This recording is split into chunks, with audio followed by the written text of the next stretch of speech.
tonight's segment, we'll be talking about qualitative and quantitative analysis in the forensics field. In the first part of this episode, you'll see how electrophoresis can be used qualitatively to identify blood samples. Secondly, you'll see how atomic absorption spectroscopy is used to determine the amount of lead poisoning in a victim's body. We've talked to some forensic scientists so that you, our viewers, can get an insight into how these crimes are uncovered. Dr. Carias, consider the following scenario. A guy goes over to his friend's house and is found the following morning dead in an abandoned alley. You spoke with all the people who saw him last, but they all claim to know nothing about the way he died, or nothing about his death. At the crime scene, your team found a possible murder weapon containing a blood sample, but you don't know if it belonged to him or his murderer. How do you go by determining this? Hi, so let's get right into it. After further investigation, it was gathered that the victim was last seen with 3 friends. These 3 friends automatically become suspects and their blood samples are taken to be compared with that of the crime scene. So here's a basic list of the materials and the instruments used to carry out this investigation. We need an electrophoresis chamber and a power supply, a gel casting trays which vary in sizes and are composed of UV transparent plastic. The open ends of the trays are closed with tape while the gel is being cast, then removed prior to electrophoresis. Sample combs around which molten medium is poured to form sample wells in the gel. Electrophoresis buffer, which are usually trace acetate or trace borate. We also need the loading buffer, which contains something dense such as glycerol to allow the sample to fall into the sample wells, and 1 or 2 tracking dyes which migrate in the gel and allow visual monitoring of how far the electrophoresis has proceeded. For the staining, in this particular investigation, we use flash blue.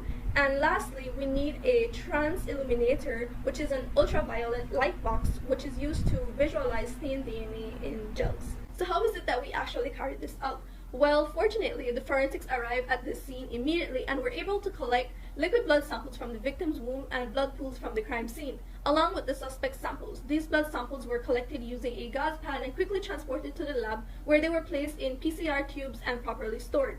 Then after this, the apparatus was set up, beginning with the preparation of the gel, where agarose powder was mixed with an electrophoresis buffer to the desired concentration and then heated in a microwave oven to melt it.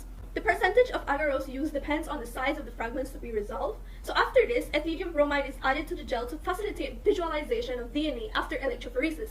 After cooling the solution to about 60 degrees Celsius, it is poured into a casting tray containing a sample comb and allowed to solidify at room temperature.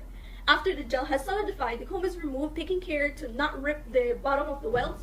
And then after this, the gel still in the plastic tray is inserted horizontally into the electrophoresis chamber and is covered with buffer. For the sample preparation, before loading each one of them, it is needed to add dye to each of the sample, and this will add weight to the sample and help it to sink into the well as previously mentioned, as well as make the sample visible, allowing you to visually confirm that it is in the well. So after the preparation, the samples containing DNA mixed with the loading buffer were then pipetted into the sample wells. The lid and the power leads were placed on the apparatus as shown in step number 1.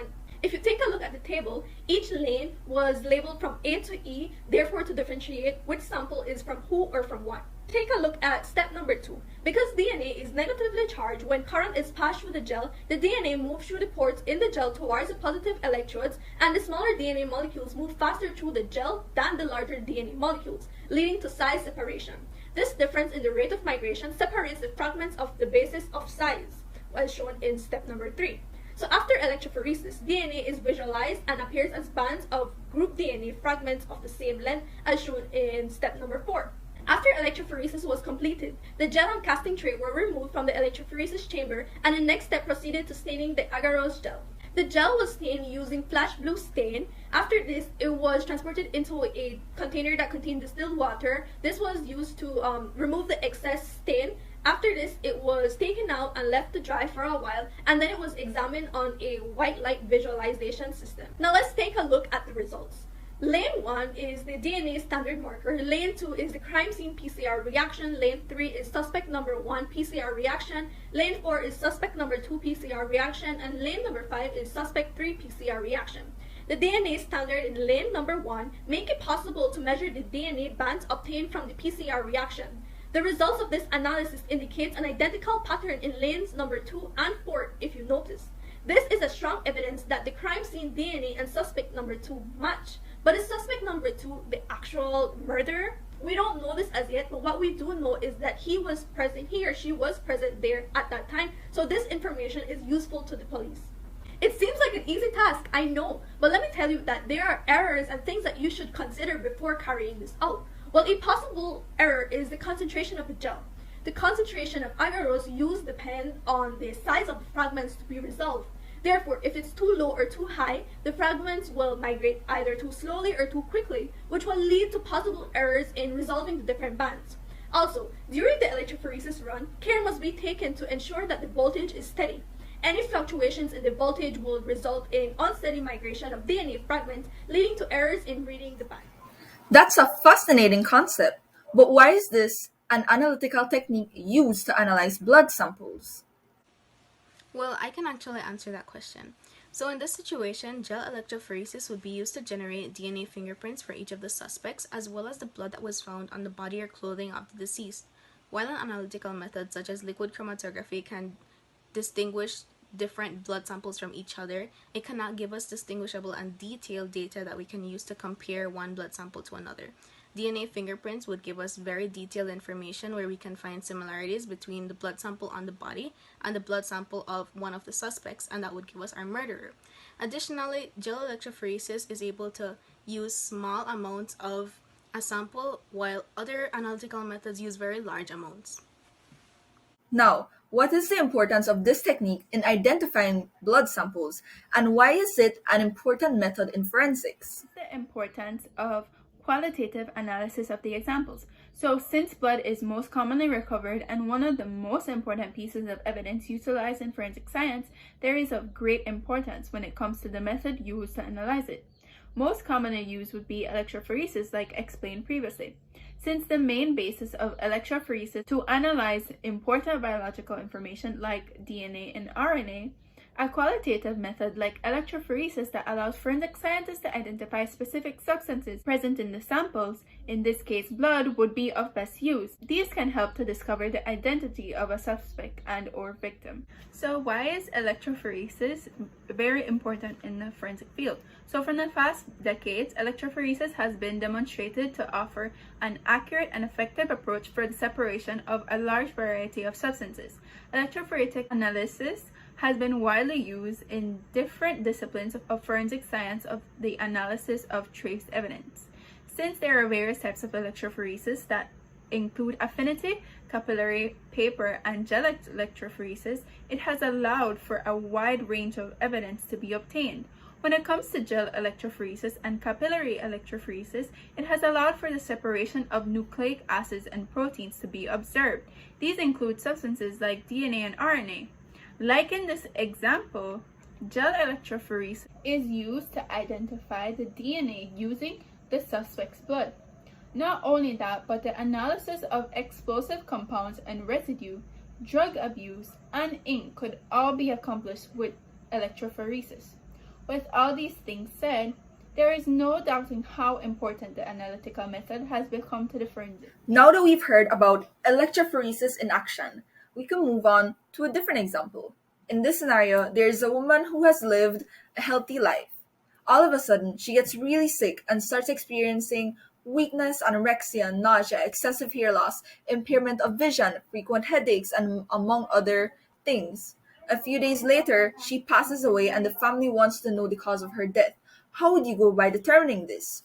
Now, the modern instrumentation for AAS typically consists of a light source called a halocathode lamp, which emits specific wavelengths or light that are ideally only absorbable by the analyte. An atom cell which serves to convert the samples into gaseous atoms that can then absorb light from the halocathode lamp, a detection system that serves to isolate and quantify the wavelengths of interest, and there's also a computer system. This system will control the instrument operation and collect and process the data. Most commonly, the samples are converted to aqueous solutions by digestion procedures to minimize interferences and provide precision and accuracy. The most common atom cells employed for the AAS are flames and electrothermal atomizers.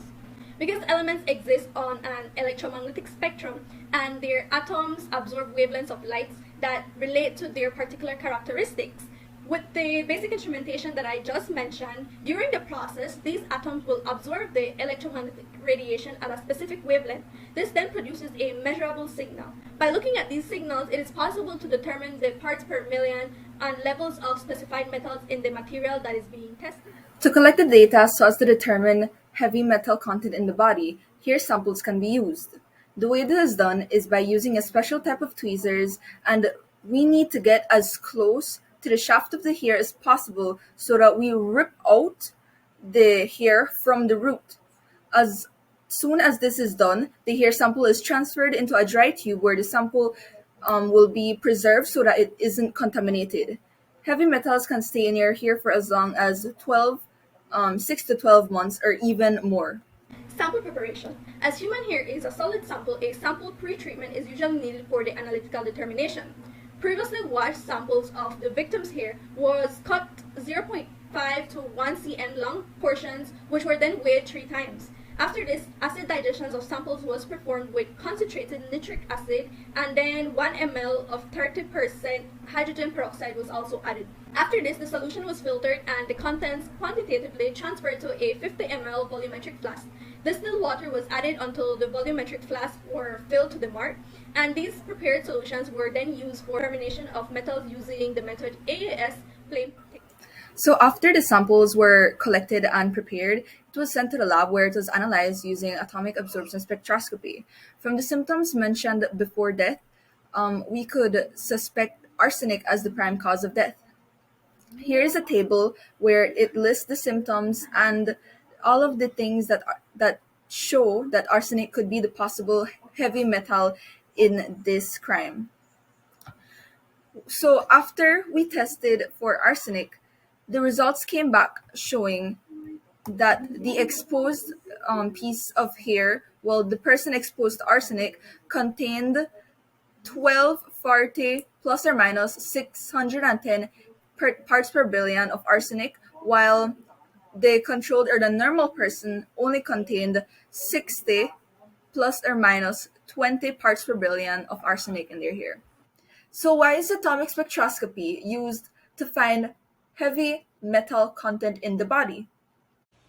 So for this example, atomic absorption spectroscopy is very useful because of its high sensitivity and also because of the uniqueness and specificity of each element's atoms to light absorption. And the quantitative data that we get is in parts per million, which is extremely specific. And why is this technique important in the determination of heavy metal content in the body? And what is the significance of AAS in forensic science? So what is the importance of AAS in this specific example?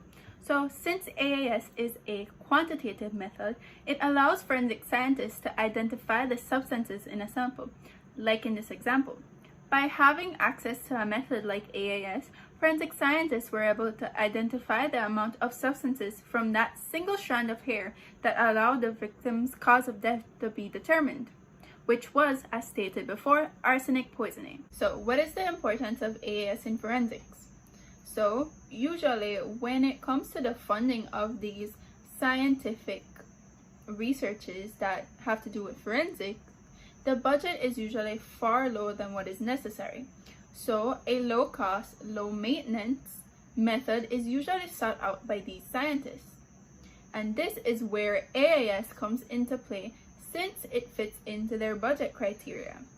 AAS has been serving the forensic science community for over 40 years and continues to work effectively for such diverse applications as gunshot powder analysis and toxicological examinations, like in this example, brain and muscle tissues, and in-depth analysis of blood samples in suspected heavy metal poisoning cases. With all of this information, we have gained an insight into what it is that these forensic scientists do every day and how they use qualitative and quantitative techniques, such as electrophoresis and atomic spectroscopy, to solve complex cases. A huge thank you goes out to Dr. Carias, Dr. Wade, Dr. Clarke, and Dr. Smiling, who have made this segment possible. That's it for Case Files.